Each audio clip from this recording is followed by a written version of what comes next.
Okay, so this is just a quick video to go through what I'm up to at the moment since installing this bad boy here, the Vampire 500 V2 Plus that you can see I've got connected in at the moment. You'll notice the compact flash to ID adapter is kind of bent over that way. This compact flash to ID adapter is actually from my A1200. The one that I bought that came with that compact flash card specifically for this, the adapter basically was playing up and I'd get read errors. The workbench sometimes wouldn't even boot. I'd get stuck on a grey screen, and it was because of the adapter. The way I found that out was I put the adapter and the card into my A600, fired that up, and got issues trying to get workbench to load. And yeah, basically the drive would just be stuck. The light would be stuck on and there'd be no activity going on. And that was how I kind of figured that out.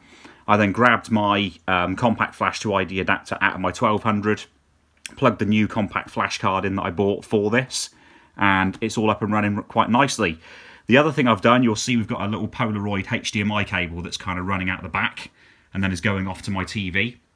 I'll show you what that's all about in a moment. I've actually installed the Picasso 96 driver and also the Saga driver, so that enables the RTG, whatever the graphics chip or graphics logic that this has got inside it, to output via HDMI. So I now get a lovely workbench screen that's in 720p. It all looks nice. Some of the applications, some of the games that I've managed to get from Aminet, such as A-Doom, which is the Amiga Doom port, that actually runs via HDMI. You don't get any sound. The sound still gets piped out via the normal phono audio that you've got at the back there, but you get the graphics and you can choose all different sort of screen modes, and it runs really, really nicely. That's one of the main reasons that in the end I wanted to go for the Vampire 500 V2 Plus. I've removed the ROM chip. I didn't show that in the last video I showed you guys. I took that out and obviously made sure the capacitor was bent over. There's one underneath where the board is here, bent over that way more so. And now the card sits nicely in there, and I'm not worried about the card anymore. It looks pretty good. I've checked as well to see what core is flashed on there. It's got the current Gold 2 core flashed on there, so that's all good. It's currently running the latest core that they've released for this. In the future there's going to be an AGA core, so we'll have the AGA chipset inside there as well, which will be amazing. It means I'll be able to run everything via HDMI, including the audio, interestingly enough, by the looks of things, and I'll be able to play all the classic Amiga games using HDMI, because as it stands I still have to switch between this and the RGB SCART output, or if it was composite it'd be the composite output, in order to actually play the classic games when I'm using WHD load, because at the moment it's not all piped through HDMI. So I'll fire this up so we can have a quick look at it. So again, we're kicked on, we've got power.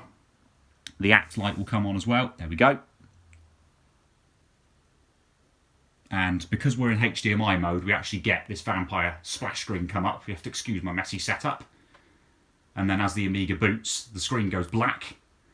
And look at that. You can see just about probably the top of my TV there. It says it's running at 1280 by 720, so 720p. And that is the workbench screen that you can see there, guys, in lovely, glorious 720p. So, as I say, if I run applications from WHD load for the older games, then that screen will just go black or will stay as a still image, and I'll have to run the games from this, which is currently rigged up to my FrameMeister, so that it gets outputted in HDMI that way and upscaled, and it all looks great. So as you can see, there it is. Now, it was a bit fiddly to get set up. I was having issues, even after getting the compact flash situation sorted out. I couldn't understand why the HDMI output wasn't working. I was happy with everything else. I could play games, I could use WHD load, but I couldn't understand what was going on with the HDMI output. You'd get the Vampire splash screen when you boot the machine up, but you wouldn't get anything else. You wouldn't get a workbench screen. And then I figured it out, and it all makes perfect sense, because there isn't a huge amount of information about how to set all this up. It's just install Picasso 96, install driver, reboot, that's it. And that wasn't enough for me. Basically, there's a screen modes option under the preferences under the under the Amiga workbench screen, and there's a whole bunch of screen modes that are specifically for this card once you've got it installed and got the Saga driver installed, hence me selecting the 720p option. And then once you click that and click use, you get this lovely workbench screen in the higher resolution that you've selected. which all looks great. So that's sorted that out. Now, the only other thing is, of course, I've got this lovely HDMI cable, but on the A500 and 500 Plus, there's nowhere to put that cable. I don't want to start messing about, you know, drilling holes and cutting holes in this case. Not at all. I don't want to do that in the slightest. And it's not like the A600 where you've got the RF modulator, which you could desolder, remove, and you could probably manufacture some kind of HDMI connector to fit that gap with a little extension lead that goes from the Vampire to that port if you had the 600 and the Vampire 600 Plus for that. But of course I don't.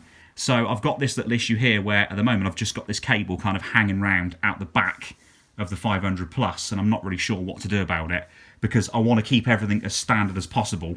I mean, you might think I'm crazy because I've got the Vampire, which completely takes, you know, standardization out the window, but I don't want to start drilling holes in the case to get this you know, HDMI working, so I'm going to have to think about what I'm going to do there. But yeah, so far, I'm really, really pleased with this Vampire purchase. It is absolutely incredible what this thing does. The Vampire has transformed this Amiga 500 Plus into a super Amiga. And when that AGA chipset integration comes out, when the new core comes out, which I think is Core 3, my God, this thing is going to be the ultimate Amiga, and it can play so many different types of games, which is awesome. I'm checking out all the ports. Modern Vintage Gamer, shout out to him. He's been making some ports for things like Beats of Rage. I know he's done something with the Cannonball engine, which allows you to run Outrun. Yes, Outrun. A decent, smooth version of Outrun on the Amiga, if you've got a decent acceleration like I've got here. Yeah, Outrun is finally playable and looks decent on the Amiga rather than that terrible port that we got previously. So guys, thanks as ever for watching. I'm sure I'm going to be doing more on this, and I'll actually do some captures from the Vampire card from my FrameMeister so we can get a good look at the screen, and I'll show you some bits and pieces in the future, and I will catch you again soon.